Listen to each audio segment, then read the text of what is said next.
Welcome to the Molecular Moments Podcast. Welcome to the latest episode of Molecular Moments. I'm Amanda Hayes, Scientific Officer at BioAgelytics. In today's episode, we sat down with our guest, Dr. Dave Williams, Vice President of Operations at BioAgelytics. Dave is an expert in large molecule bioanalysis. He's spent the last decade of his career supporting and leading bioanalytical programs at various contract research organizations. Dave is a leader, a mentor, and a highly respected scientist in the field. So without further ado, welcome, Dave. Thanks, Amanda. Thanks for that great intro.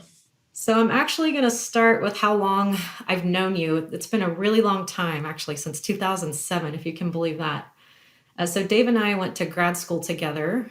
We both got our PhDs from the Pharm Tox department at the University of Kansas Medical Center. So I thought we'd start there. Dave, what led you to science in the early years and to pursuing a degree in science? Yeah, so when I was an undergrad, I always liked science. Even before that, in high school, I was kind of inspired by some of my high school teachers to pursue a degree in science.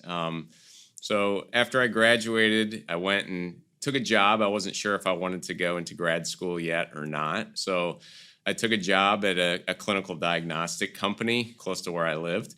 And just kind of out of happenstance, that clinical diagnostic company decided they wanted to get into drug support, and they spun off kind of a little CRO company. So I was like the first employee in that CRO business at that diagnostic company, and I really loved it.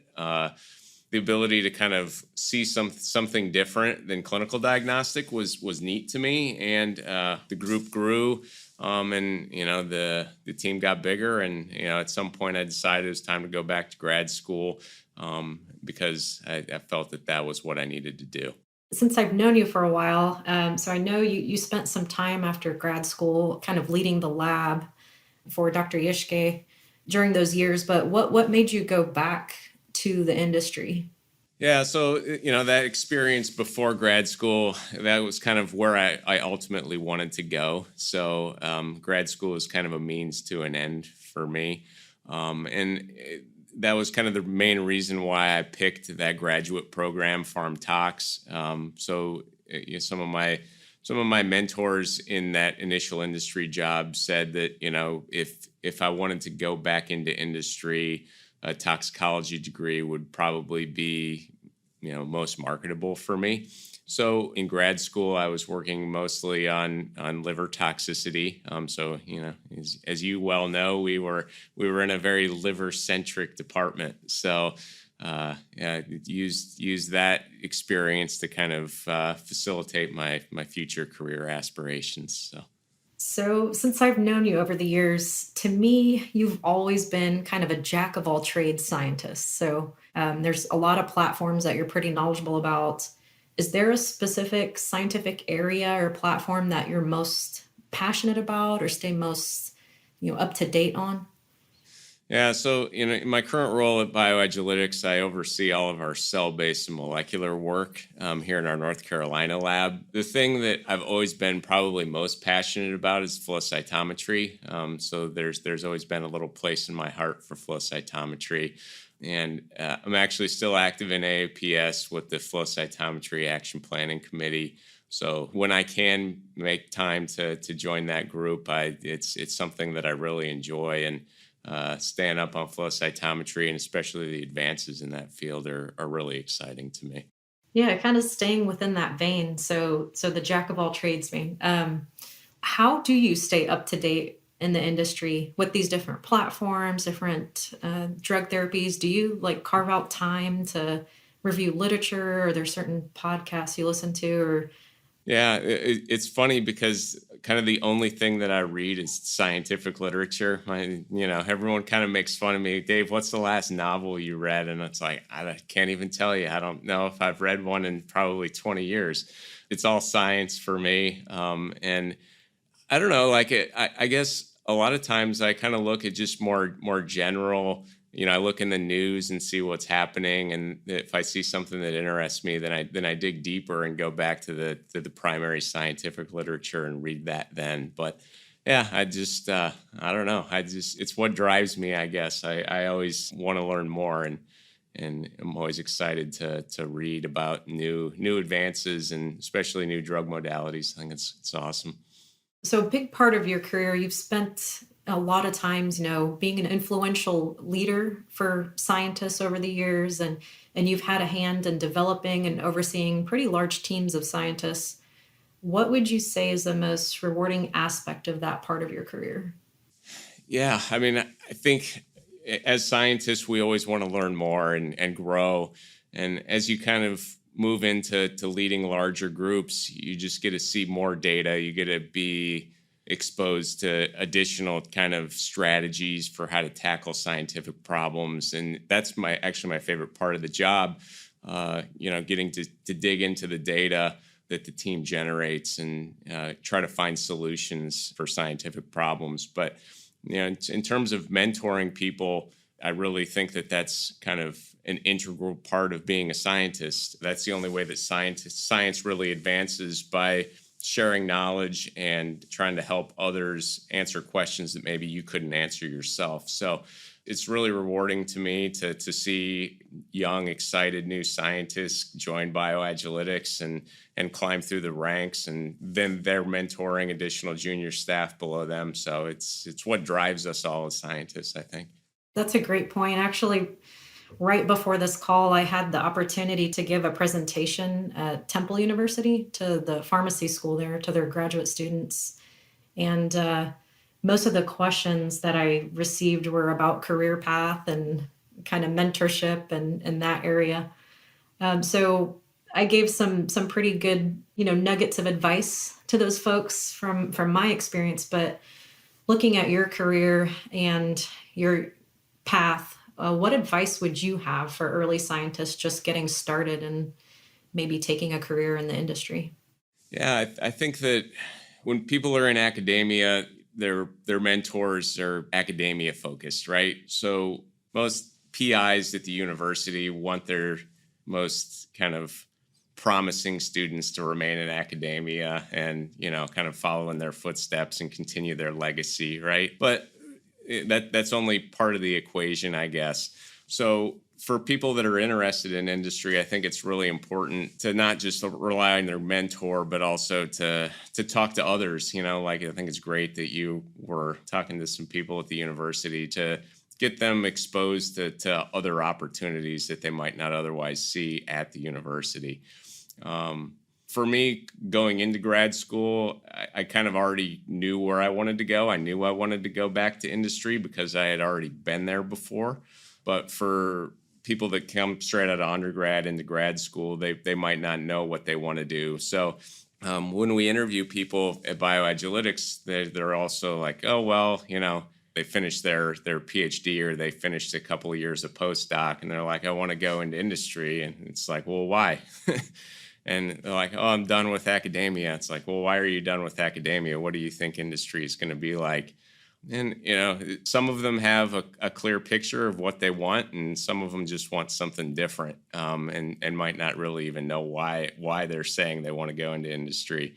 But yeah, I mean, I think that keeping your options open and talking to people and learning more about the opportunities are really, really important for young scientists. Yeah, absolutely. And I know, we have a ton of job openings right now as BioAgilytics continues to grow and expand in services and capabilities. What's the most exciting part of that to you for the future of BioAgilytics and where we're headed? Yeah, I mean, the industry, the CRO industry in general is growing kind of leaps and bounds, and BioAgilytics, we try to grow even faster than that. So it really affords a lot of opportunities for our junior scientists to really grow with the company. When the company is rapidly growing, we need people that want to step into the next role and achieve more and do more. So it's a good time to be in science, and it's frankly a good time to be in the CRO industry just because of those opportunities. So we have some people that really like the bench work. Some people that come in and they understand that they need to work on the bench, but then they want to move into more managerial roles. So we can kind of support either growth path, and it's good that people have the opportunity to do what they're passionate about. Yeah, good point you bring up about career path and wanting to move up. Is there a specific piece of advice that you would give a scientist who's interested in becoming more of, say, a bioanalytical project manager or moving into those roles where you kind of phase away from the bench? Yeah, I mean, always, test the waters before you jump in, I guess. So, it's good to, talk to your mentor or talk to your supervisor and try to, just test out what they're doing before you decide that that's the way you want your career to go. We have some people that, once they get into it, they're like, I want to go back to the bench. I miss the bench. I think at some point every scientist kind of misses the bench. Some days I miss the bench too. But just being open to the opportunities and being communicative with the management team to get those opportunities and figure out what they really want to do. And kind of shifting the focus away from individual growth, just talking a little bit more about the growth of the industry. Mention the new modalities and cell and gene therapy kind of up and coming that has really changed bioanalysis and forced us to evolve with some of the technologies and tools that we use. In your opinion, how has the bioanalytical lab kept up with the complexity of cell and gene therapy products? Yeah, I mean, I think that the industry as a whole is, growing at leaps and bounds. Obviously, there's a lot of potential for rare and orphan diseases, and in the future, a lot of potential for metabolic, cardiovascular diseases. Obviously, immuno-oncology and oncology in general, these new drug modalities are going to be huge. So when you look at growth, year-over-year growth in these different drug modalities, cell therapies, gene therapies are outpacing everything. From a bioanalytical perspective, there are a lot of things that we have to try to keep up with to support these therapies. The guidance is normally the last thing that comes. So, the technology leads the way, bioanalytical follows behind it, and then regulatory is trailing behind. So hopefully those three things catch up and we get to steady state. But for now, it's a very dynamic kind of place to work and really exciting to see what's coming, even 6 months from now. That's a good point. Speaking to technologies driving that initiative first, maybe let's dig into PCR a little bit and how that really has evolved as kind of a primary technology that we're using these days for cell and gene therapy. Yeah, so at BioAgilytix, we were supporting cell and gene therapies for multiple years now, honestly, but we didn't really support them completely until about 2 years ago when we added PCR.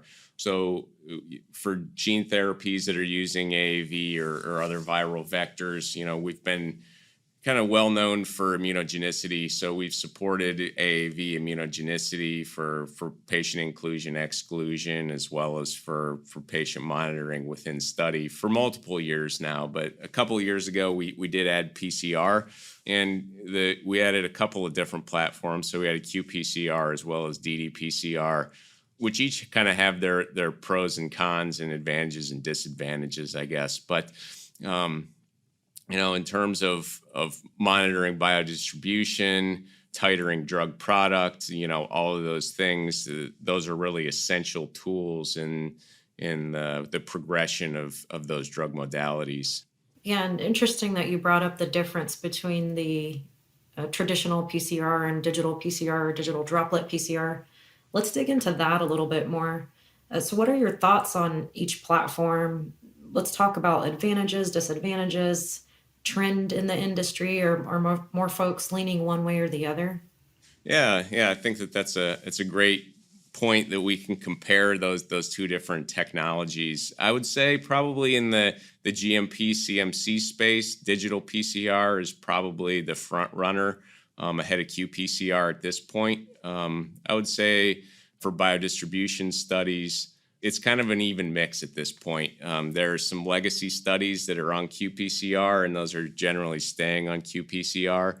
And then newer studies, Some will go to ddPCR, some will stay on Q. In terms of pros and cons, probably the biggest advantage with digital PCR is the ability to provide an absolute quantification. So with a lot of fancy math on the back end, you're able to define the copy number per input without the use of a standard curve. That's a big advantage when early in tox studies or whatever, when the reference material is not super well characterized and the reference material isn't great, right? So we can quantify without the need of a standard curve. Also, digital PCR is pretty resistant to matrix interference, since digital PCR takes the reaction all the way to endpoint, and then it interrogates each one of those partitions for a positive negative call. The susceptibility of interference to drop, CT values that you would see in a qPCR are kind of eliminated with digital PCR. One of the biggest drawbacks, I would say, of digital PCR is the cost. It's substantially more expensive.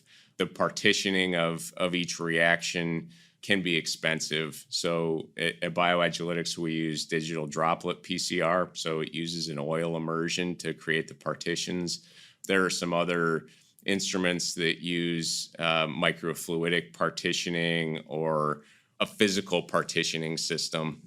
So in terms of which one is best, it kind of depends on the bioanalytical lab. So at BioAgilytics, we decided on digital droplet PCR just from the regulatory compliance, and it's kind of well established in the industry, especially, like I said, in the CMC side, the digital droplet PCR is pretty commonly used. So as a CRO, we want to be kind of early adopters of technology, not necessarily innovators of technology. So since that was the direction that the industry was going, we also stayed in that same direction. So like I said, the cost of digital PCR is more. Also, the throughput of digital PCR is less right now than it is for qPCR. The reaction time, so you have to partition, you have to cycle to endpoint, and then you have to interrogate each of those partitions. So what would take maybe an hour and a half in a qPCR is probably going to take you close to 5 hours in a digital PCR. So, I guess from a clinical or preclinical study perspective, weighing those pros and cons is kind of the way to go.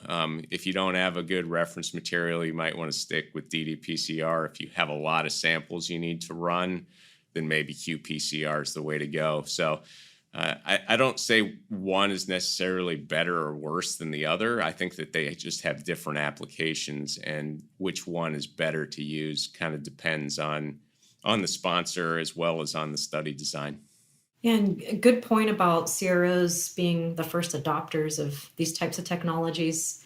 So one thing I kind of want to go back to is technology driving eventually the regulations. And one of the unique opportunities that you and I had last year was getting together with some colleagues at other CROs and talking about harmonizing how we develop and validate these PCR assays.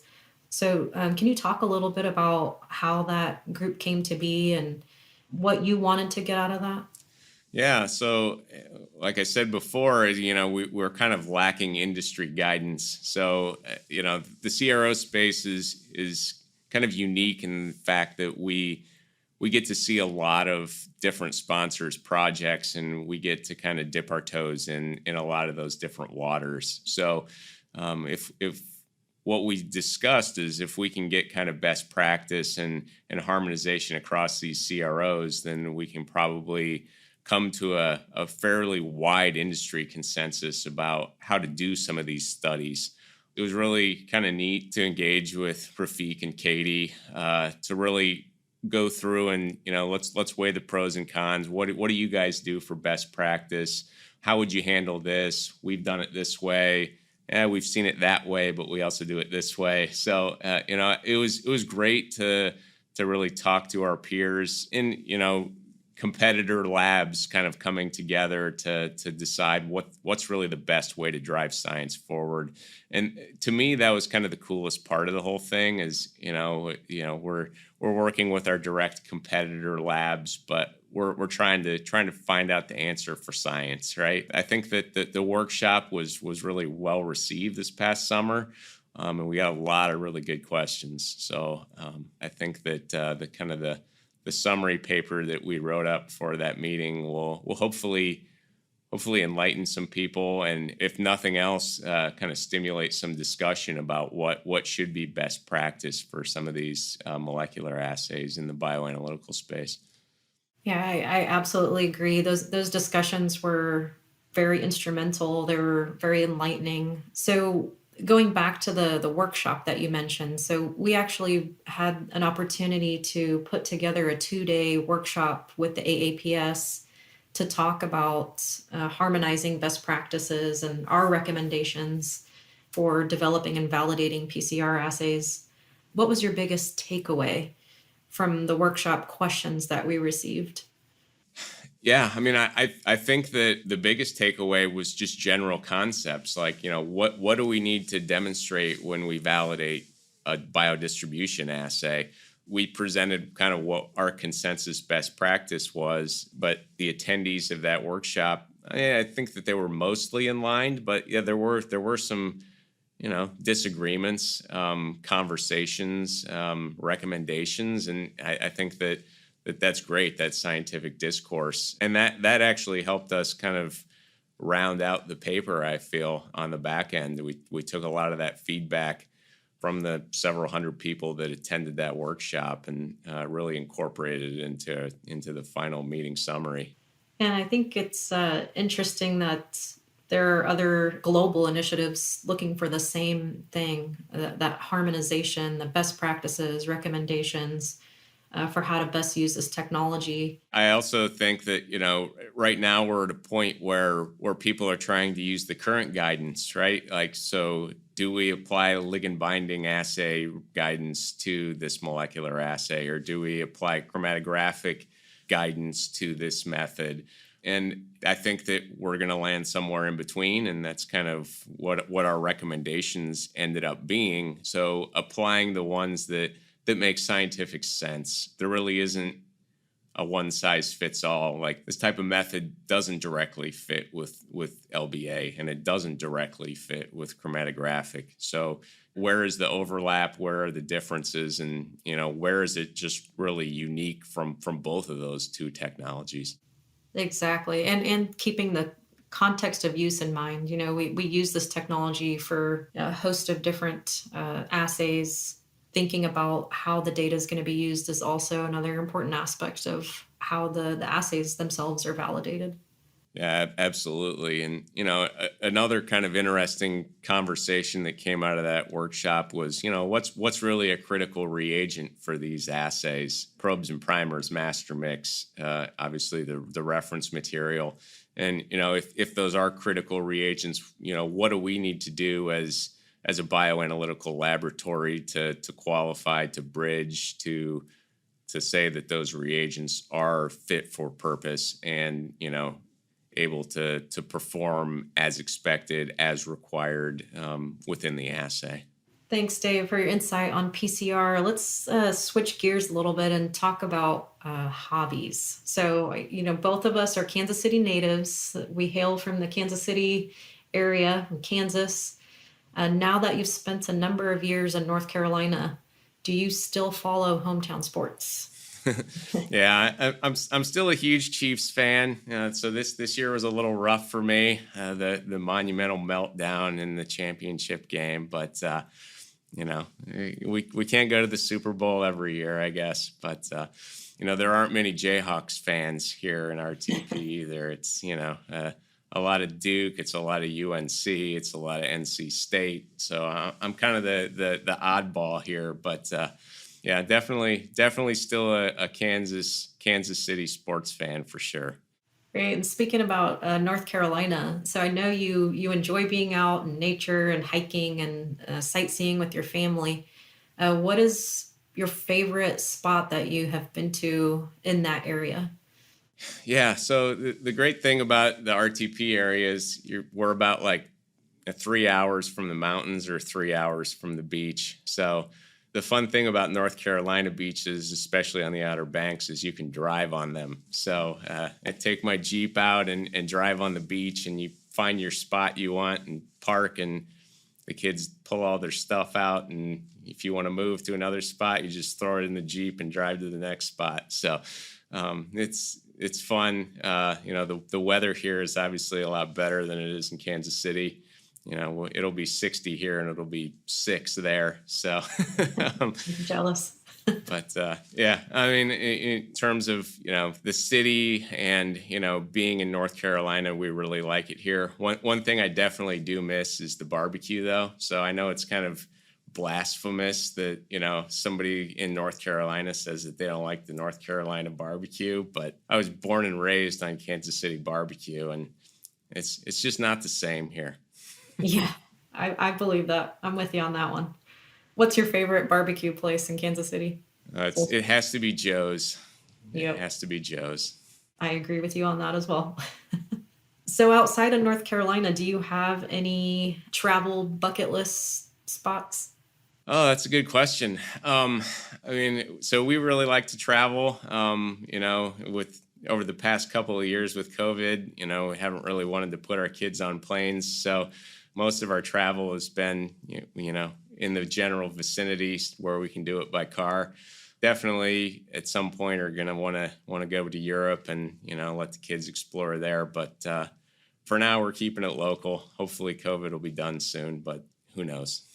Awesome. Well, thank you, Dave. This has been a wonderful conversation. I appreciate you taking the time out of your busy schedule to sit down and talk with us. And thank you.